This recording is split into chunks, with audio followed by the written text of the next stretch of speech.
자, 그래서 세포호흡의 종류를 다시 한번 정리해 보도록 하겠습니다. 자, 크게 두 가지 나누네요. 무산소호흡과 유산소호흡. 됐죠? 이때 무산소호흡은 세포 질에서 분해되다가 멈춰버리는 거고, 유산소호흡은 미토콘드리아까지 관여하는 과정이니까 유산소호흡은 세포 질에다가 미토콘드리아까지 관여하는 과정이다라고 보시면 되겠습니다.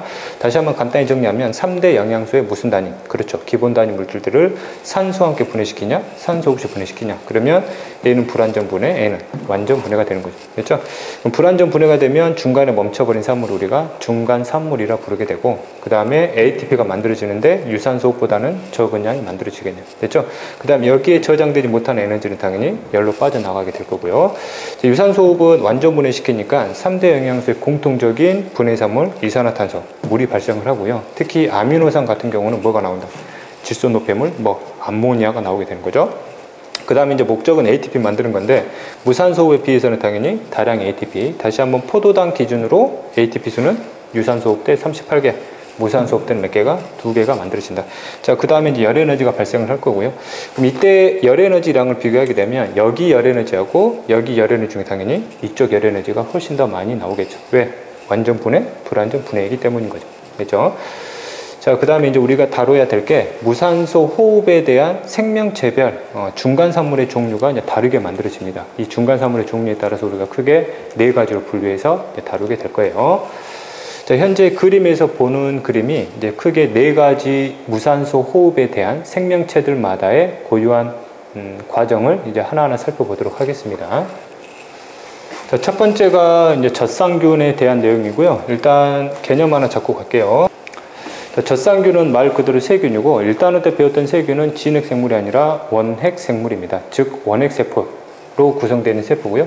젖산균의 특징은 무산소 호흡만 하는 생명체입니다. 우리가 앞의 과정에서 무산소 호흡의 과정에서 산소가 공급이 돼야 유산소호흡으로 전환될 수 있는 거잖아요. 그래서 흐름을 보시면 유산소호흡이 가능한 생명체는 무산소호흡도 가능하다는 얘기입니다. 됐죠? 근데 무산소 호흡이 가능한 생명체는 항상 유산소 호흡까지 가능하다라고 볼 수는 없습니다. 이해되셨죠? 젖산균은 무산소 호흡만 가능하다는 얘기고요. 젖산균이 이제 포도당을 세포 안에서 세포호흡을 시킬 건데, 얘는 무산소 호흡만 하기 때문에 얘 분해되다가 멈춰버리겠죠? 그래서 그림 과정상 이 B라는 물질을 무슨 산물로 보시면 되냐면 중간 산물로 보시면 됩니다. 됐죠? 그 밑에 방출되는 에너지들은 당연히 ATP 이제 저장이 될 것이고, 그림상 ATP가 총 2개가 만들어지게 되고, 여기에 저장하지 못한 에너지는 이와 같은 식으로 열에너지로 빠져나가게 됩니다. 이해됐죠? 그래서 젖산균에 의한 무산소 호흡을 중간 산물의 명칭 따가지고 젖산 발효를 합니다. 발효의 의미는 이따 설명을 드릴 거고요. 됐죠? 그럼 이제 젖산균 입장에서 무산소 호흡을 한 목적은, 젖산을 만들려는 목적은 절대 아니죠. 모든 생명체 세포호흡의 주 목적은 바로 ATP를 만드는 목적이 되는 거고요. 그럼 젖산이 만들어졌으면 이 젖산은 이 젖산균이 더 이상 이용할 수가 없다는 얘기입니다. 그래서 이 젖산균은 어디 밖으로, 세포 밖으로 버려버리게 되는 거죠. 그럼 이때 밖으로 버려진 이 젖산은 누가 유용하게 이용을 하냐면 우리 인간이 이놈을 유용하게 이용을 합니다. 주로 음식물을 만들 때 많이 활용하게 되는 거죠. 여러분들 전통의 음식 중에서 김치가 대표적인 젖산균을 이용한 음식이고, 여러분들이 마트에서 먹는 요플레, 요구르트 같은 제품들이 역시 젖산균을 활용한 제품으로 보시면 되겠습니다. 그래서 어떤 미생물이 무산소호흡 결과물로 만들어진 중간산물을 인간의 위주한 인간의 목적에서 유용하게 활용을 했다. 그런 과정을 뭐라 표현하냐면 발효다라고 표현을 합니다. 그래서 발효라는 개념은 무산소 호흡 속에 들어가는 개념 중 하나이고요. 그 개념은 인간에 유리하게 이용이 됐을 때 한해서 붙이는 개념이다 라는 걸 이해하시면 되겠습니다. 자, 그 다음에 효모 한번 들어가 볼게요. 자, 효모는 젖산균하고 다르게요, 유산소 호흡이 가능한 생명체입니다. 됐죠? 그럼 유산소 호흡이 가능하다는 얘기는 당연히 뭐도 가능하다? 무산소 호흡도 가능하다는 얘기죠. 됐죠? 그럼 효모라는 생명체가 있어요. 주의할 점은 효모라는 생명체는 말 그대로 생명체인 거죠. 효모와 효소를 헷갈리시면 안 됩니다. 이해되죠? 효모라는 생명체 안에 물질 대사가 일어나기 위해서는 효소가 필요한 거거든요. 이해되셨죠? 개념 헷갈리지 마시고요. 자, 효모한테 역시 포도당을 가지고 세포호흡 유도시킬게요. 그럼 산소를 공급시키면 유산소 호흡 과정으로 이산화탄소 물까지 완전 분해시킬 거고, 이때 방출된 에너지들은 ATP에 전부 다 실리게 되겠죠. 그렇죠? 역시 ATP 수는 38개 만들어질 건데 이 효모한테 산소의 공급을 중단시키겠습니다. 그러면 미토콘드리아 작동 안 되고요. 여기까지 분해되다 멈춰버리겠죠. 그러면 이때 만들어진 물질을 역시 중간산물이라 부르고요. 효모가 만들어낸 중간산물의 종류는 젖산균의 중간산물 종류하고 다른 게 만들어집니다. 그림상 나와 있듯이 에탄올하고 이산화탄소가 만들어지는 거예요. 그렇죠? 에탄올은 뭐의 종류냐면 알코올 종류입니다. 여러분들 화학 시간에 배웠겠지만 알코올 종류가 탄소수에 따라서 여러 개로 나누게 되죠. 베타놀, 에탄올, 프로탄올, 부탄올 이렇게 나누는데 그 중에서 에탄올이고요. 그 다음 중간산물로 특이한 게 또 뭐도 만들어지냐면 이산화탄소도 만들어진다는 얘기입니다. 이게 되셨습니까? 그래서 효모의 특징에 유산소 호흡과 무산소 호흡의 공통의 물질인 뭐가 만들어지냐면 유산소 호흡에서도 이산화탄소가 무산소 호흡에서도 이산화탄소가 만들어진다는 얘기입니다. 이게 되셨죠?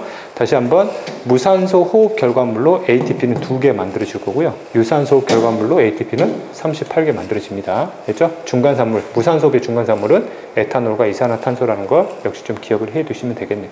됐죠? 자, 그럼 효모의 중간산물 결과물로 에탄올이나 이산화탄소가 만들어지게 되면 이 중간산물 역시 효모는 더 이상 이용할 수 없는 물질이 되게 됩니다. 그래서 이 물질 역시 세포 밖으로 버려버리게 되는 거고요. 이때 버려진 에탄올과 이산화탄소를 역시 우리 인간들이 음식물 만들 때 유리하게 이용을 하게 됩니다. 에탄올 같은 경우는 다 알다시피 술을 만드는 데 이용을 하게 되고요. 이산화탄소 같은 경우는 빵을 만드는 데 이용을 하게 됩니다. 그래서 이 효모에 의한 무산소 호흡도 역시 무슨 개념으로 포함할 수 있냐면 발효라는 개념으로 포함시킬 수 있죠. 그렇죠? 그래서 효모에 의한 발효는 중간산물의 대표적인 사례 에탄올을 붙여가지고 에탄올 발효라 부릅니다. 또는 에탄올을 큰 개념으로 알코올이라 부르기 때문에 알코올 발효다라고 표현도 합니다. 자, 그 다음에 어떤 미생물이 있다 가정을 할게요. 어떤 미생물이 있는데 이놈의 무산소 호흡 결과물만 한번 보겠습니다. 역시 마찬가지로 세포 안에서 포도당을 분해시키다가 중간에 멈췄어요. 당연히 무슨 산물이 만들어져요? 중간산물이 만들어집니다. 근데 이 중간산물이 유해 물질이에요. 해로운 물질. 누구한테 해로운 물질? 인간에게 해로운 물질로 보겠습니다. 그럼 어떤 미생물 역시 이 중간산물을 이용할 수 없으니까 어디 밖으로 버려요? 그렇죠. 세포 밖으로 버리면 이 유해 물질은 우리 인간이 뭐 할 수가 없어요? 이용할 수가 없게 되는 거죠. 그러면 이 과정은 무산소호흡 중에서 발효라는 개념을 절대 쓸 수가 없게 되겠네요. 그러면 이 과정은 발효가 아니라 뭐라 표현하냐면 부패다라고 표현합니다. 됐죠? 그래서 발효와 부패라는 개념은 무산소호흡 속에 들어가는데 어떤 미생물에 의해서 중간산물을 인간이 이용할 수 있냐? 이용할 수 있으면 발효, 이용하지 못하면 부패다라고 표현하는 거죠. 이때 이제 부패하고 똑같은 말이 상했다라는 말입니다. 또는 썩었다라는 말하고 똑같습니다. 됐죠? 부패, 상했다, 썩었다 똑같은 말이에요. 자, 그 다음에 이제 사람의 근육세포에서 일어나는 유산소호흡과 무산소호흡의 사례를 볼게요. 우리 사람은 당연히 유산소호흡 가능하죠.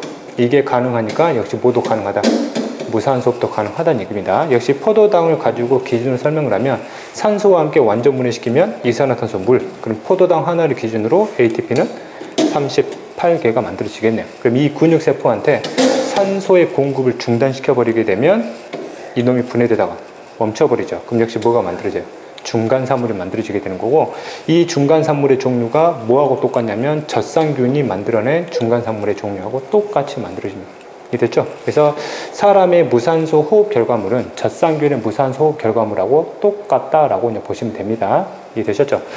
자, 그럼 애들이 헷갈려하는 게, 그럼 사람의 근육 세포에서 젖산 발효와 같은 똑같은 화학 반응이 일어나는 거죠. 그럼 사람의 무산소 호흡은 젖산 발효라고 부르는 거죠. 그건 아니죠. 발효하고 부패라는 개념은 사람의 기준이 아니라 사람이 아닌 다른 생명체들을 기준으로 삼는 겁니다. 다른 생명체들의 무산소 결과물인 중간산물을 인간이 이용을 하면 그거는 발효, 그렇지 못하면 부패라 표현하는 거고, 사람 내에서 일어나는 무산소 결과에 대해서는 발효라는 개념이나 부패라는 개념을 절대 쓸 수가 없습니다. 됐죠? 그 다음에 사람은 다세포 생명체이고, 이때 젖산이 만들어지게 되면 이 사람 역시 이 젖산을 더 이상 활용할 수가 없게 되고요. 그럼 이 젖산을 세포 밖으로 버리게 됩니다. 됐죠? 그럼 내 몸에 사람은 다세포 생명체이기 때문에 근육세포 하나만 있는 게 아니라 여러 개가 존재를 하게 될 거고요. 그럼 젖산은 산성 물질이라서 이것이 세포 밖으로 나가게 되면 근육세포 주변이 산성화가 되게 돼버리고요. 그럼 산성화가 돼버리게 되면 근육들이 움직임이 굉장히 뻣뻣해집니다. 이 과정을 여러분들이 많이 느꼈을 거예요. 오늘 축구를 열심히 했는데 다음날 아침에 일어났더니 근육을 움직이기 힘들고 고통을 느낀단 말이야. 그 이유가 바로 뭐가 쌓여서 그러냐면 젖산이 쌓여서 그렇습니다. 그래서 젖산을 체외에서 섭취하면 굉장히 좋은 물질인데 체내에서 직접 만들어지면 우리 인간에 오히려 유해한 물질이 될 수 있다는 얘기입니다. 이랬죠? 그래서 젖산 자체가 가장 많이 만들어지는 장소가 바로 근육세포이기 때문에 근육세포 주변이 산성화가 되어버리게 되면 근육의 움직임을 억제시키죠. 그 과정을 근육이 뭐해졌다 표현하냐면 피로해졌다라고 표현합니다. 그래서 사람의 근육세포에서 만들어진 이 젖산을 또 다른 말로는 무슨 물질이라고 표현하냐면 근육 피로 물질이다라고 표현하게 되는 거죠. 자, 이와 같은 과정을 통해서 크게 4가지 무산소호흡에 대한 내용을 다루게 됐습니다.